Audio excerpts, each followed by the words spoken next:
from the banks of the Kaveri to the shores of the Ganga.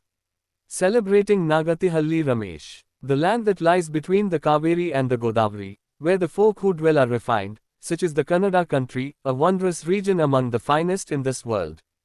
Kavirajamaga, 8th century, Amobhavarsha Shrivijaya.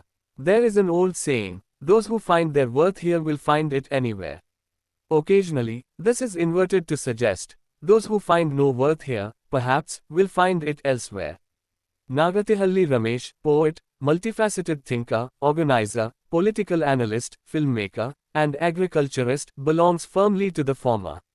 Having already been honored with numerous accolades at the state and national levels, he is now set to receive a distinguished international honor, the Ganga Kaveri Oceans and Earth Compassion International Award 2026. The Ganga and the Kaveri are the twin lifeblood of India, sustaining both land and people while serving as the cultural and spiritual bedrock of Indian civilization. The Ganga rises in the glaciers of the Himalayas and flows into the Bay of Bengal. The Kaveri rises in the sacred heights of Talakaveri and likewise finds its end in the same sea. Though these two rivers emerge from distant origins, they ultimately merge into one ocean.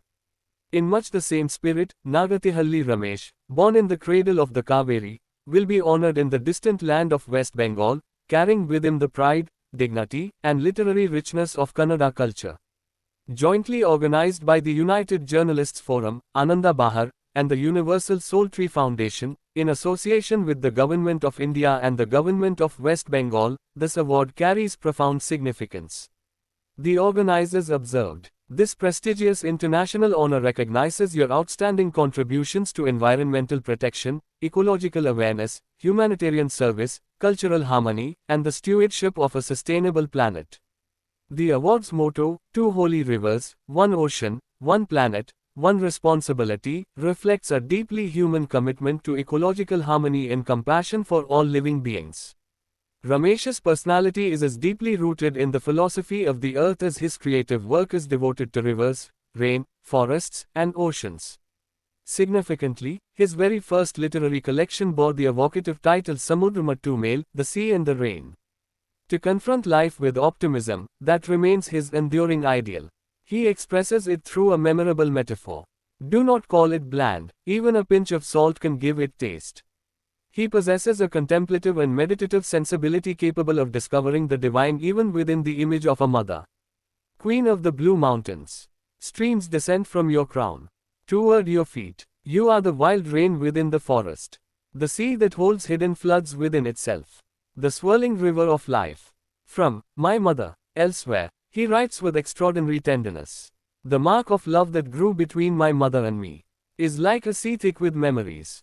Like a river, I rush toward my mother, who becomes the sea amidst the falling rain. From The Sea and the Rain. His poetry often transforms into an anguished ecological cry. Hidden beneath the sands, the wellsprings lie wasted. The boulders long for rain. The rocks long for rain. The river flows along, with flowers and thorns drifting.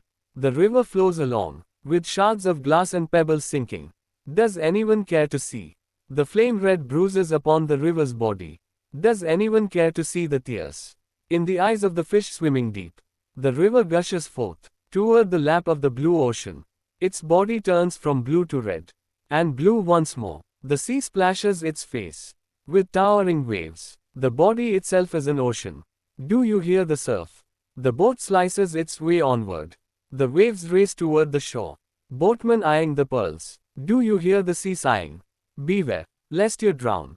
Beware, lest you drown. Translated from Kannada by S. R. Ramakrishna. In another deeply moving meditation on ecological decline, he writes, creatures that never behold water are swept away in floods. Birds that soar through the skies never build nests in the heavens. Today, birds fear even the earth. Traps hang entwined from every tree. A lake is never merely a lake. It is the very eye of a village's life. A lake is not water alone, but the cradle of civilization. When the lake brims full and overflows, life itself flourishes in abundance. You felled the forests that beckoned the rains, yet never cleared the silt from the lakes, quenching the thirst of people and cattle alike.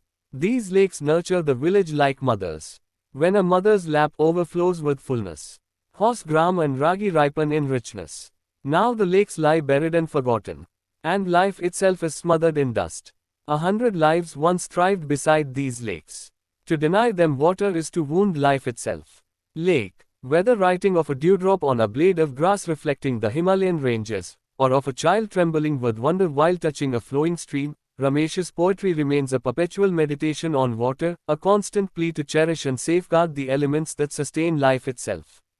As the organizers look toward the future, their vision of a meaningful international summit dedicated to the next generation resonates deeply with Ramesh's own poetic conviction. To irrigate even the very last of my crops.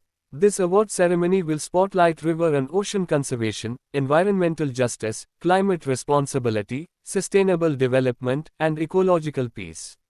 It will bring together environmentalists, scholars, writers, cultural ambassadors, and representatives from across the globe.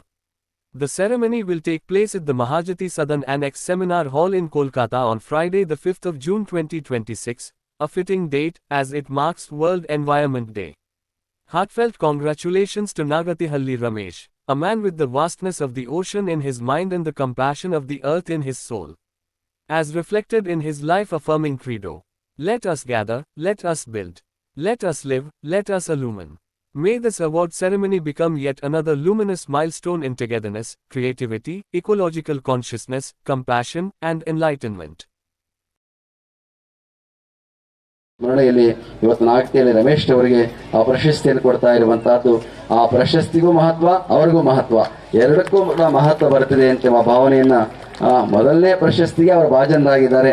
ನಿಜಕ್ಕೂ ಕೂಡ ಆ ಪ್ರಶಸ್ತಿಯ ಮಹತ್ವವನ್ನ ಗೌರವ ಹೆಚ್ಚಿಸುವಂತ ಕೆಲಸವನ್ನು ಮಾಡ್ತಾ ಇರುವಂತಹದ್ದು ತುಂಬಾ ಹೆಮ್ಮೆಯ ಸಂಗತಿ ಎನ್ನುವಂತಹ ಮಾತನ್ನ ಈ ಸಂದರ್ಭದಲ್ಲಿ ಹೇಳಿ, ವಿಶೇಷವಾಗಿ ನಮ್ಮ ಹುಕ್ಕೇರಿ ಮಠದ ಶ್ರೀಗಳು ಈ ಭಾಗದಲ್ಲಿ ಅನೇಕ ದಾಸೋಹಕ್ಕೆ ಹೆಸರಾಗಿರುವಂತೆ ನಮ್ಮ ಬೆಳಗಾವಿ ಜಿಲ್ಲೆಯಲ್ಲಿ ಈ ಪ್ರಶಸ್ತಿಯನ್ನ ಈ ವೇದಿಕೆಯಲ್ಲಿ ಇರ್ತಕ್ಕಂಥ ಎಲ್ಲ ಅನಗುರ ಚರಮೂರ್ತಿಗಳು ಇದನ್ನ ನೀಡಬೇಕು ಅಂತ ಅವರಲ್ಲಿ ಕೇಳ್ಕೊಳ್ತಾ ಇದ್ದೀನಿ. ಶ್ರೀಯುತರು ಹಲವಾರು ಸಾಮಾಜಿಕ ಸೇವೆಗಳನ್ನ ಮಾಡಿರುವುದರಿಂದ ಅವರಿಗೆ ಈ ಒಂದು ಪ್ರಶಸ್ತಿ ಲಭಿಸಿದೆ.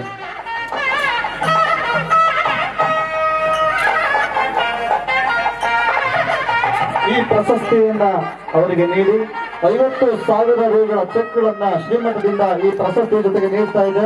ತಮ್ಮೆಲ್ಲರ ಒಂದು ಚಪ್ಪಾಳೆಯೊಂದಿಗೆ ಇವರ ಈ ಸಮಾಜ ಸೇವೆ ಇನ್ನೂ ಕೂಡ ಎಲ್ಲ ಸಾಮಾಜಿಕವಾದಂತಹ ಎಲ್ಲ ಸಂದರ್ಭಗಳಲ್ಲೂ ಕೂಡ ಎಲ್ರಿಗೂ ಕೂಡ ಲಭಿಸಲಿ ಅಂತ ಹೇಳ್ತಾ, ಇವರಿಗೆ ದೇವರು ಅನುಗ್ರಹಿಸಲಿ ಅಂತ ಹೇಳ್ತಾ ಈ ಸಂದರ್ಭದಲ್ಲಿ ಈ ಒಂದು ಪ್ರಶಸ್ತಿಯನ್ನ ಸ್ವೀಕರಿಸಿದಂತಹ ನಾಗತಿಯಲ್ಲಿ ಹಾಗೆ ರಮೇಶ್ ಅವರಿಗೆ ಎಲ್ಲ ಅನಗುರ ಚರಮೂರ್ತಿಗಳವರಿಗೆ ಈ ಸಂದರ್ಭದಲ್ಲಿ ತುಂಬಾ ಧನ್ಯವಾದಗಳನ್ನ ತಿಳಿಸ್ತೇನೆ. ಶ್ರೀಯುತ ನಾಗತಿಯಲ್ಲಿ ರಮೇಶ್ ರವರು